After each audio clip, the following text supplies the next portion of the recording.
नमस्कार। नूतन दीक्षित की कहानियां चैनल पर आपका स्वागत है।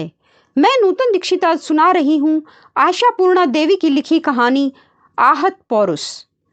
दुबली पतली और छोटी सी वायनाकार देह, रूखा सूखा चेहरा, तेज नुकीली दाढ़ी मूछ और चमड़े से मढ़ा हाड़ पंजर, लेकिन आंखों में सारी दुनिया की पीड़ा और थकान। इस चेहरे को देखकर जवानी जैसे किसी शब्द को इसके नजदीक नहीं लाया जा सकता, और अगर लाया भी गया तो सिर्फ हंसी ही आएगी।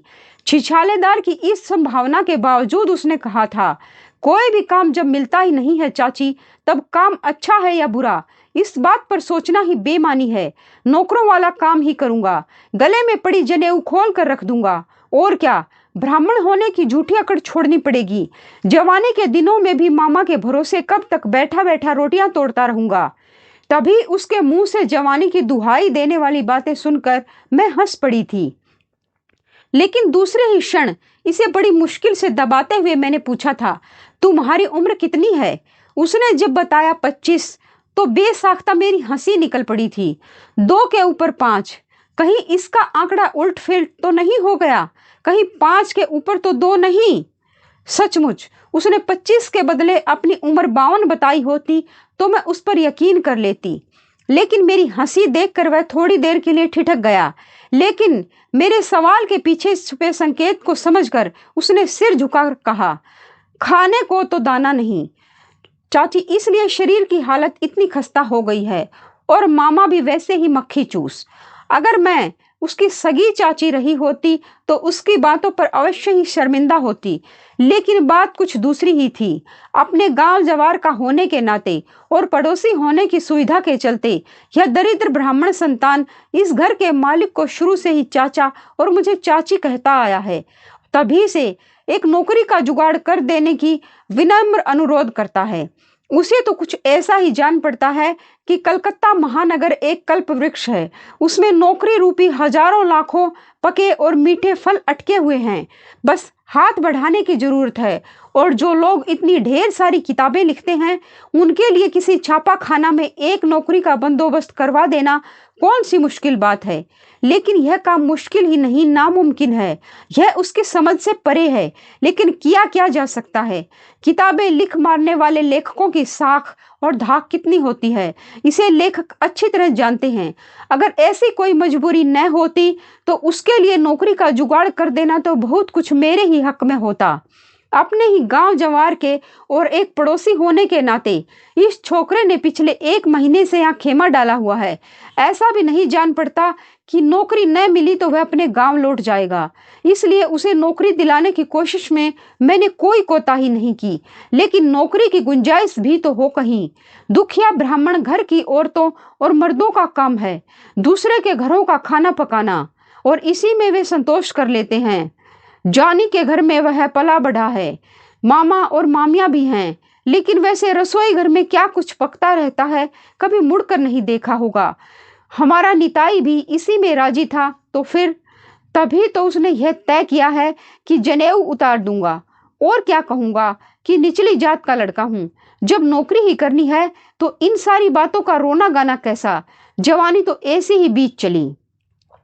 और तभी एक नौकरी की खबर मिली थी, घर की चाकरी ही थी। टेलीफोन पर एक सहेली की बेटी ने बताया, एक नौकर चाहिए मौसी, मिल जाएगा क्या? नौकरानी नहीं, नौकर। जीना दूभर हो गया है, और कहते कहते उसका गला रुंध गया था। निताई पास ही खड़ा था, और मैंने रिसीवर पर जो कुछ कहा वह सुन रहा था। मेरे रिसीवर रखने पर उसने छूटते ही कहा, ठीक है चाची, मुझे भेज दीजिए। मैंने आनाकानी की थी। कहा, देख निताई, ऐसा है कि उन्हें एक नौकर की जरूरत है। मोटा मोटा काम करना पड़ेगा। वे तुम्हें जूते झाड़ने को कहेंगे, गंदे कपड़े साफ करने पड़ेंगे। निताई ने गर्दन झुकाकर कहा था, सो तो कहेंगे ही चाची, मैं तो यह सब जानबूझकर ही स्वीकार कर रहा हूँ। देखो बेटा, ऐसा न हो कि अपने मान सम्मान की बात तुम्हें छू जाए और तुम दुखी हो जाओ। समझ गए न? मैंने देखा कि निताई अपनी बात पर अड़ा है। उसने दृढ़ता से कहा, अरे नहीं चाची, जब स्वीकार कर लिया तो पीछे क्यों हटने लगा भला? मुझे पता है, जूठे बर्तन भी उठाने पड़ेंगे, जूते चमकाने होंगे, सब करूंगा। दूसरे के गले पड़े रहने से यह काम कहीं कम ही अपमानजनक होगा, है न? मैं कुछ कह नहीं सकी। क्या कहती भला?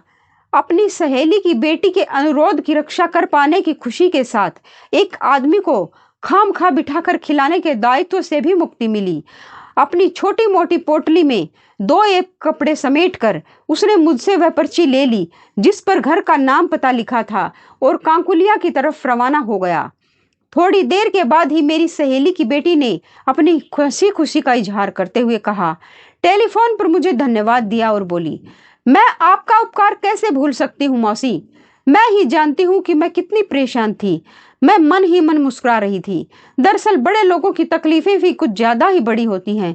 ऐसा न होता तो उसकी गृहस्थी में हैं ही कितने लोग, सिर्फ 2 जने, खुद वह और उसका पति, बस, कोई बाल बच्चा नहीं।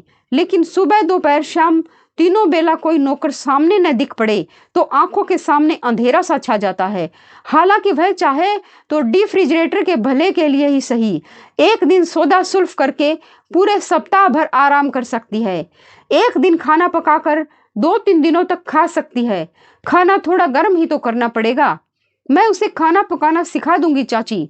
कुछ दिनों के बाद शीला की भारी भरकम आवाज टेलीफोन के तार को झनझनाती हुई गूंज पड़ी। आपने तो बहुत ही बढ़िया आदमी भेज दिया है चाची, जरा सा ना नुकर नहीं, बेचारा बक दो झक दो चुप रहता है। वैसे इसकी जरूरत ही नहीं पड़ती।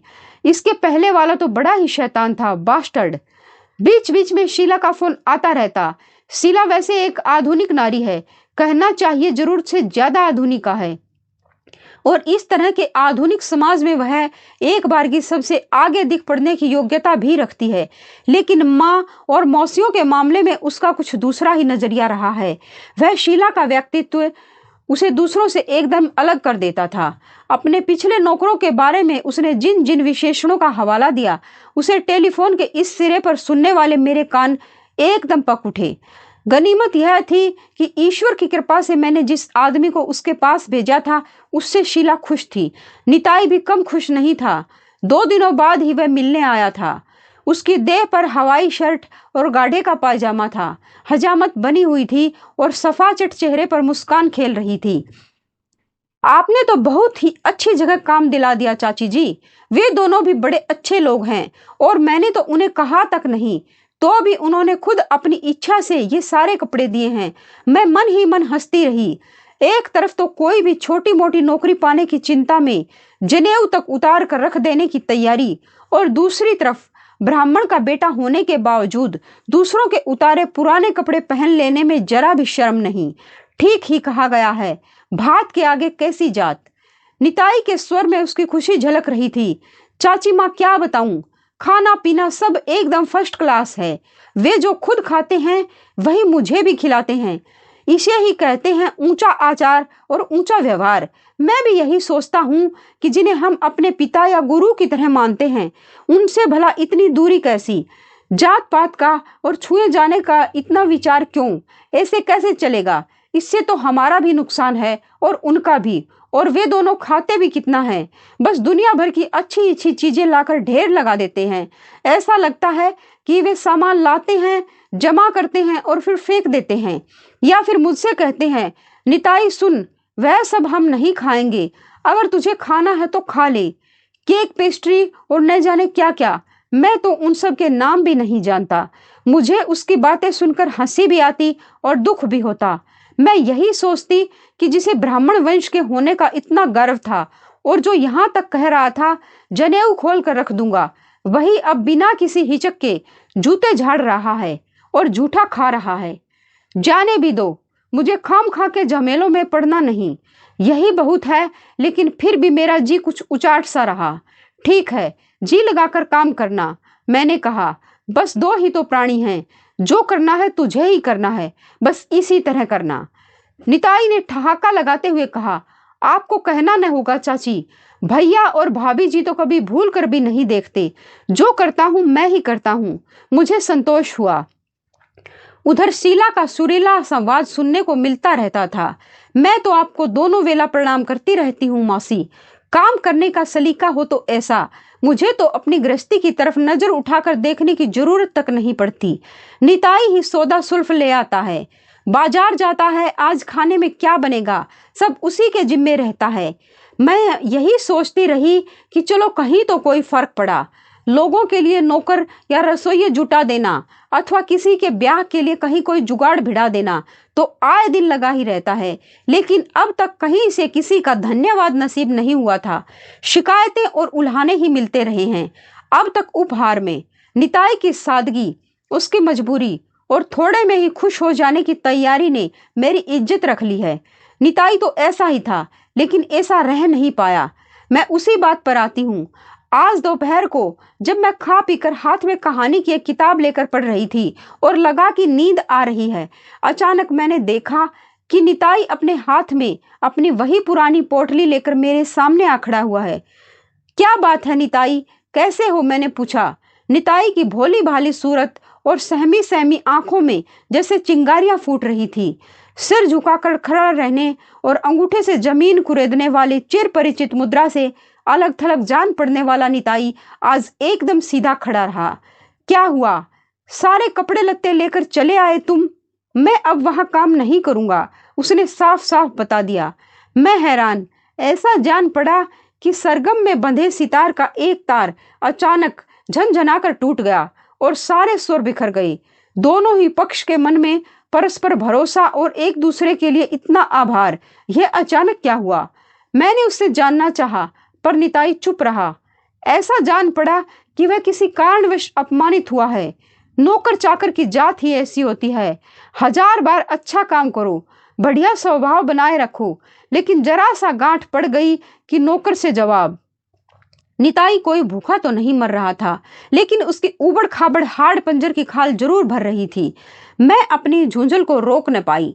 मैंने फिर पूछा, आखिर क्या हुआ? बकझक, यह तो तुम्हें पता होना चाहिए बेटे कि अगर गलती करोगे तो झाड़ पड़नी ही पड़नी है। आखिर कौन है जो सब सहता है? आखिर तुम्हें कोई सुरखाव के पर तो नहीं जड़े?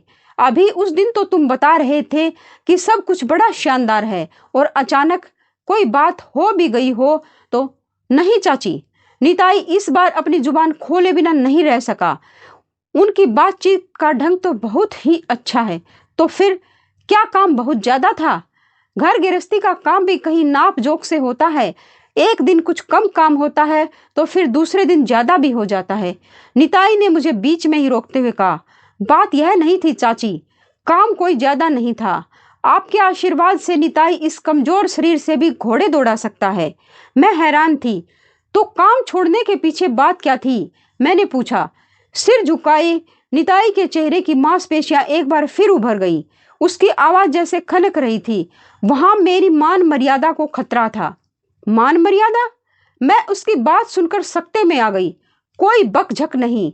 तो फिर मान मर्यादा जैसी वह कौन सी चीज थी जिसकी उंगली पकड़कर निताई भाग खड़ा हुआ?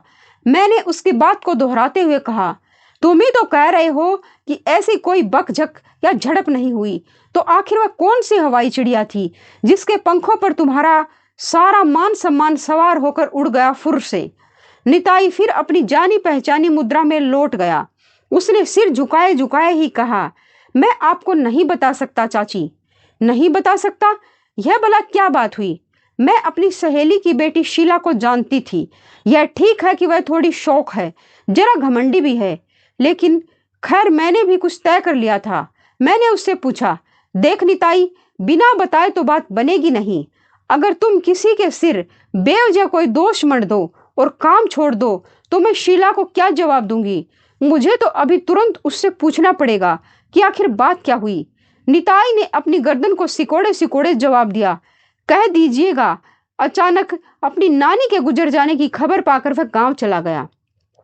वाह, यह बात तो तुम ही उन्हें बताकर आ सकते थे। इसमें न बताने जैसी कोई दबी छिपी बात तो नहीं है। तो फिर आपके जो जी में आए वही कह दीजिएगा। मुझे बड़ा गुस्सा आ गया। मुझे सारी बातें मंजूर हैं, पर यह बहानेबाजी जरा भी पसंद नहीं। मैंने उसे धमकाते हुए कहा, ये सब बेकार की बातें हैं। तुम्हारा लंबा चौड़ा और बेशकीमती मान सम्मान आखिर किस बात से धूल में मिल गया, यह तुम्हें बताना ही पड़ेगा। निताई ने एक बार फिर आनाकानी की। ऐसा जान पड़ा कि उसके शाह पड़ गए दोनों कमजोर होंठ एक बार कांपे। उसकी आवाज सहमी हुई थी। वे दोनों बहुत ही अच्छे हैं चाची, बहुत ही अच्छे, लेकिन वे मुझे आदमी नहीं समझते शायद। मैं भले ही गरीब, अनाथ और मूर्ख हूँ, लेकिन कोई बच्चा तो नहीं। आखिर 25 साल का जवान आदमी हूँ। वे दोनों औरत मर्द का सारा खेल मेरे सामने ही। कुछ बताने के पहले उसके होंठ चुप हो गई। ऐसा लगा कि उसकी आवाज चूक गई। मैं भी खामोश हो गई, कहना चाहिए स्तब्ध रह गई। इस बीमार और कमजोर सी लगने वाली छोटी सी बौनी आकृति में मैं आंख न मिला पाई। सारा कुछ बड़ा ही अजूबा और अनोखा जान पड़ा, अविश्वसनीय भी। लेकिन तो भी मुझे यह जान पड़ा कि उसने कोई जख्म जरूर खाया है। एक ब्राह्मण की संतान होते हुए नौकर का काम कर सकता है, झूठा खाना खा सकता है, दूसरों के उतारे पुराने कपड़े पहन सकता है। इसमें उसकी कोई मान हानि नहीं होती।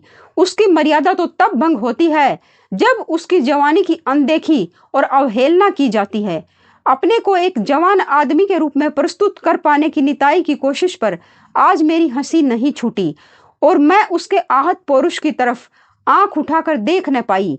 मुझे ऐसा जान पड़ा कि शाह आंसू चुहचुहा रहे हैं उसकी आंखों में, सुलगते और खोलते आंसू।